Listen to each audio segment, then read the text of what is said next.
Georgia probably cannot get in with another loss. And by probably, I mean like almost 100% cannot get in with another loss.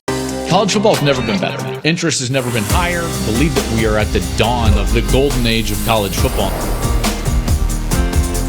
It was an epic day of college football. It was one of those days where you fall in love with the sport all over again.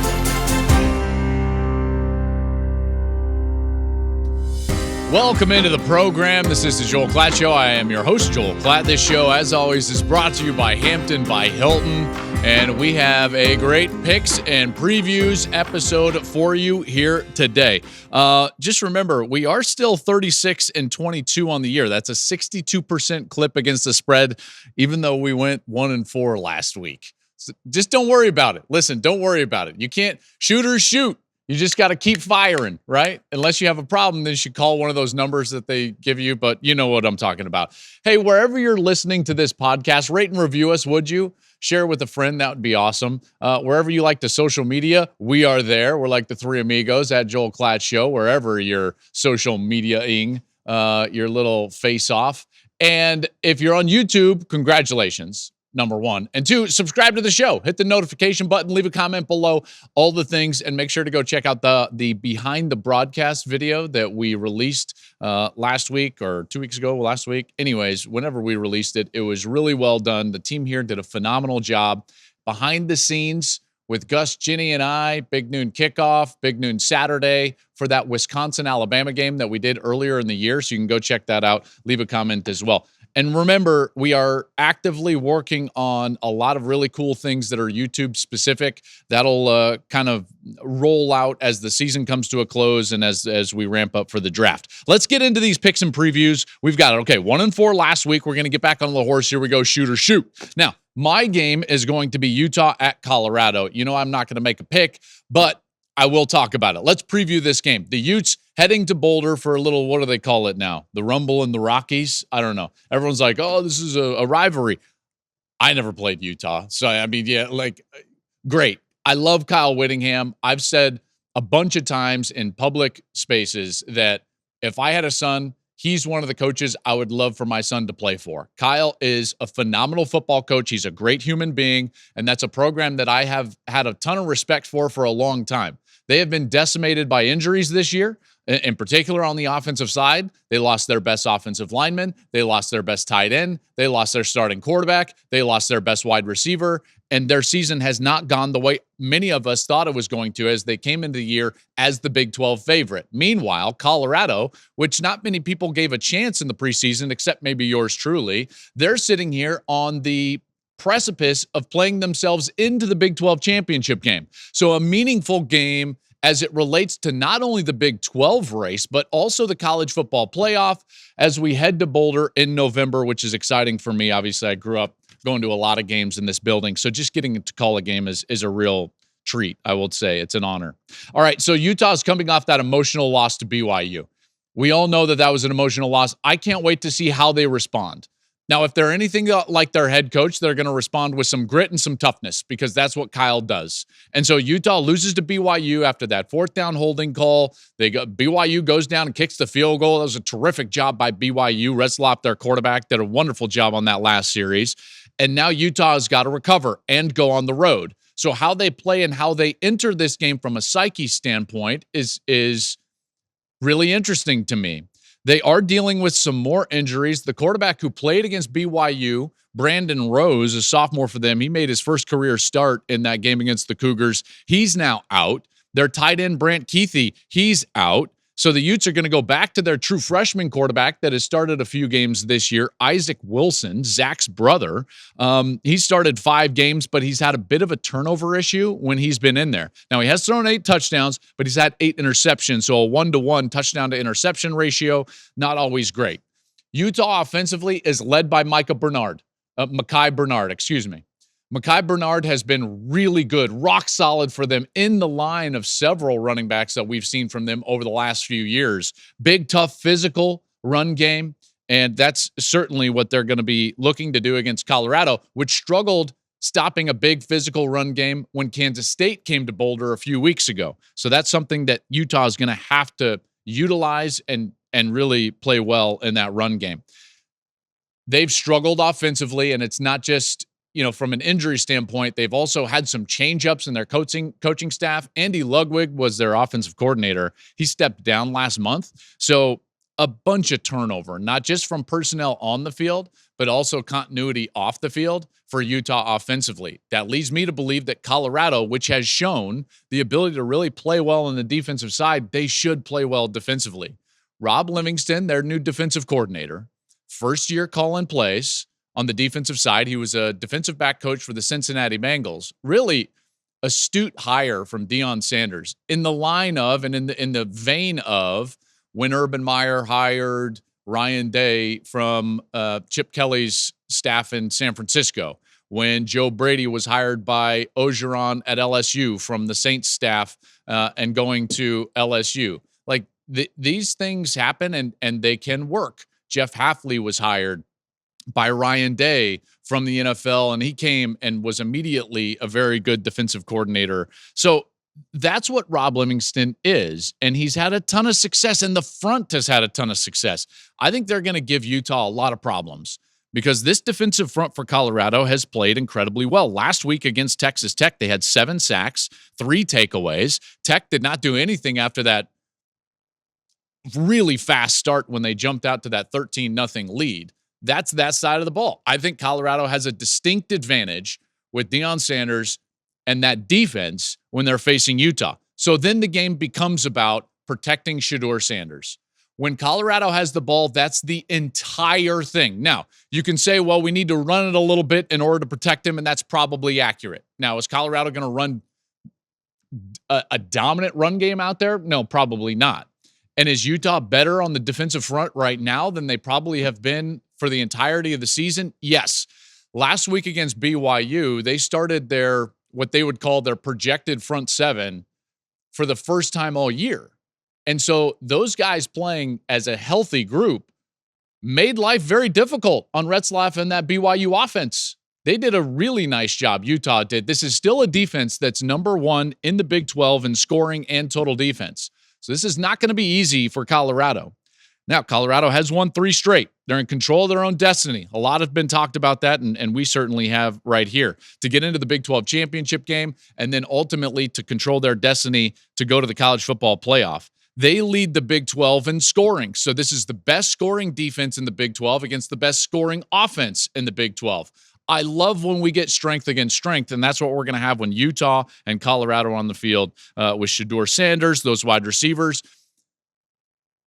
A bit of an issue for Colorado, Jimmy Horn, who is one of the fastest players in the country, questionable day-to-day on the outside for the Buffs. Now, they do have depth at that position. It's one of the positions that they have a lot of depth in and a lot of great players. They've got Travis Hunter, LeJohntay Wester, Will Shepard. These guys are good players, but Horn's speed is rare and different and impactful. And so if he's not on the field and Shedeur is having to deal with that front 7, I think this could be a lower scoring game than people are realizing. So big noon kickoff, big noon Saturday. We will be live in Boulder on Saturday morning.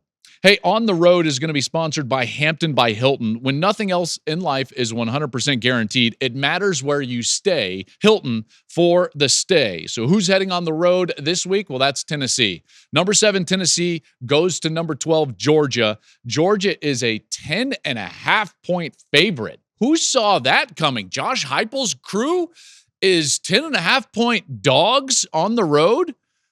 I got to tell you, that line jumped out to me. And then you start to dig in the game a little bit and you realize like, oh yeah, Joel, what you said on yesterday's podcast is true. Georgia's playing for their life.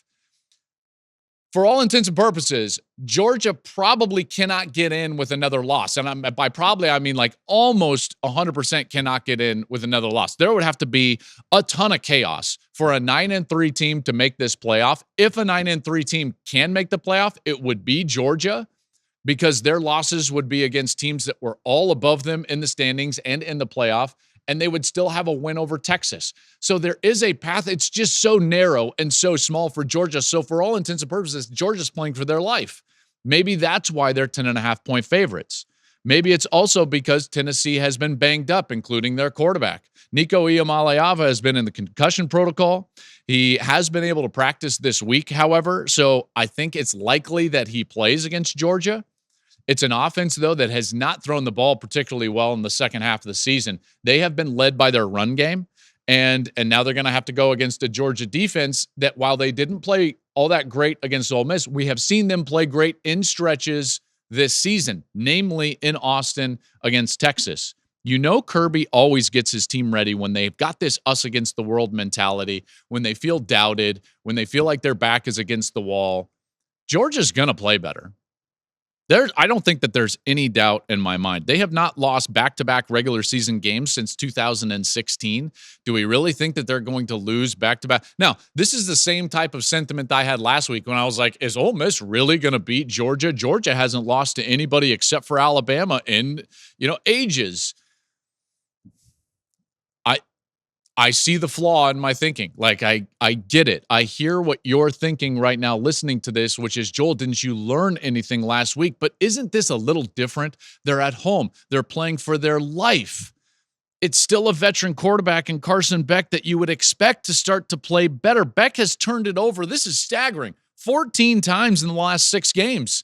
That means that he's turned the ball over more in the last 6 games than anybody in college football. That blew me away, and that's got to change. That's got to revert back to the norm. All right, now I've heard a lot of people say, like, well, no, Beck is just not very good. Well, he's getting no help from the offensive line, first and foremost. The wide receiver crew does not present pictures in the right timing, so there's no connectivity to what Beck is doing in the timing of his drop and the timing of the spacing created by the wide receivers. It's totally off. It's totally off. When I watch the film, there is no continuity on that offense. Can they run the football against Tennessee? I think it's going to be difficult. There's a reason they're 50th in the country in total offense. There's a reason why they have dropped more passes than anybody in the conference. Those are issues. And they're probably not going to get fixed. But don't you just trust Georgia? Don't you trust their defense? Don't you trust the environment? Don't you trust Kirby Smart?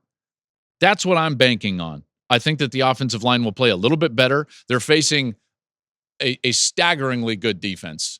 Tennessee is an excellent defense. They're a top 5 scoring defense. They're a top 5 total defense. They have yet to allow 20 points in a game this season, which is going to raise your eyebrows when I give this final score. They've got Dylan Sampson in that running game. I'm just banking on the fact that Georgia has won 28 straight at home. They have not lost back-to-back games in the regular season since 2016. Give me Georgia. I'm rolling with Kirby here. I think it's a close game. So Tennessee is going to cover the 10.5. That's a giant number. And I don't know if Georgia's going to be able to score enough to cover that number. So I've got them actually getting to the 20-point mark. I think Tennessee goes 17. So it's 20-17. Dogs win at home. Tennessee covers the 10.5. Let's move to the Big Ten. Oregon goes on the road at Wisconsin. So Oregon is going to be a 14.5-point favorite, and Dan Lanning has got this team rolling. There is no team that is playing better right now than Oregon. They have gotten better every single week. Every time I turn on the film and I watch an Oregon game, I'm like, well, that's more cohesive. That's better. Dylan Gabriel looks better. They look fast. The only thing that has slowed them down at times is injury. Jordan Birch has missed some time on the defensive side. You've got Tez Johnson with that injury, although hopefully he returns. There's a reason why this team is number 1 in the country, is I guess what I'm trying to say. And they just march along. And you see those videos, they've got a great media department. And if you haven't checked out some of the videos, internal videos from Oregon, please do so, because it just lets you in on the type of motivator and communicator that Dan Lanning is, and you can see why he's such a good coach. He's got these guys eating out of the palm of his hands. He's got the whole gladiator reference, thumbs up, thumbs down. He's calling timeout to let his team watch the Michigan fans leave, the arena, the stadium. He's doing some very, very cool things. They've won their last 4 games by at least 21 since that Ohio State game. Dylan Gabriel broke the all-time record for total touchdowns by a quarterback last week. That was a Case Keenum record. Meanwhile, Wisconsin is, yes, coming off a bye after 2 straight losses. Good battle against Penn State before getting blown out by Iowa 42-10. Here's the concern for Iowa. Or excuse me, I said Iowa. Here's the concern for Wisconsin in this game is that Iowa, you see, I was just ahead of myself, ran all over them. And giving up 300 yards to Iowa, I think Oregon is just as good on the ground. They've got Jordan James. I know that he's a little bit banged up right now, but I think that he probably could have played if he needed to go back into that game. They still have Noah Whittington. That's a run game that I really trust right now. And that offense gets a lot of attention, but it might not even be the best part of their team. The Ducks have an insanely good defense. It's a top 10 defense in the country in both scoring and total defense. And that's even with Jordan Birch recently kind of being in and out of the lineup as a defensive end. Oregon's going to win this game. I know that they were a little bit sloppy against Maryland last week. They had the 12 penalties. That allows Dan to coach them really hard this week. They go back out onto the road. I think that they cover, and I think it's a comfortable cover. I think it's 35-17, something in that neighborhood. So Oregon, I'm giving the 14.5. I'm taking Oregon, and this team continues to march along and will likely find itself in that Big Ten championship game against what is looking to be like the winner of Indiana and Ohio State. Kansas is going to go on the road at BYU. Here's why this is such an interesting game is because, yes, BYU is on a magical roll. There's no doubt. But Lance Leipold's team at Kansas is starting to play like the team that we thought we were going to see at the beginning of the year. If you remember back to some of the preview episodes, I talked a lot about Kansas. I thought that they were a team that was to be reckoned with in the Big 12. I like their quarterback, Daniels. Jalen Daniels is a really good player. I thought that they were heading in the right trajectory as a program overall. And that didn't happen. And in large part due to the fact that Kansas lost a lot of close games because of quarterback turnovers. Jalen Daniels turned the ball over way too much. 10 turnovers in the first 5 games. But he's only had 2 since in the last 4 games. It's not lost on me that those 2 turnovers happened in the same game, and that was a loss. You see where I'm going? Like, this whole game lands on Jalen Daniels' ability to hold on to the football. You see, if Kansas doesn't turn the ball over, all of those close losses probably are close wins. And we're talking about a very different team. So this perception of Kansas based on their record is far different than the reality of what Kansas is doing on the field. They handled Iowa State last week. The offense dropped 45 against the Cyclone defense. So if we see that version of the Jayhawks and BYU at all is sleepwalking after an incredibly emotional win over Utah in a rivalry game, then this is a trap game, if you want to call it that. This is a letdown game for BYU. Now, this is a mature team, and I love Kalani Sitake, and they've got great leadership, and they've got old veteran players on their defense. So maybe it's not going to be a letdown game. But generally speaking, in college football, what you see after an emotionally charged, huge win is a team not play their best the next week. So if you get Kansas playing at all a sound game and not turning the football over, they're going to have a great chance to beat BYU. I mean, a great chance. I think that this game is going to be incredibly close. The run game for Kansas is pretty good with Devin Neal. I think that the injuries for the offensive line of BYU are worrisome, but the fact that this is a team of destiny, I've told you multiple times now, this team really reminds me of that TCU team from a couple of years ago with Max Duggan that ultimately went to the national championship game. And there were so many times late in that season when I thought to myself, this run is going to end. It's going to run here. The magic can't continue. I thought that last week in that game against Utah, and I was wrong. And so here's what I'm going to do. I'm going to hedge a little bit because I like Kansas. But the magic is with the Cougars. The magic is with BYU. And so here's what I'm going to do.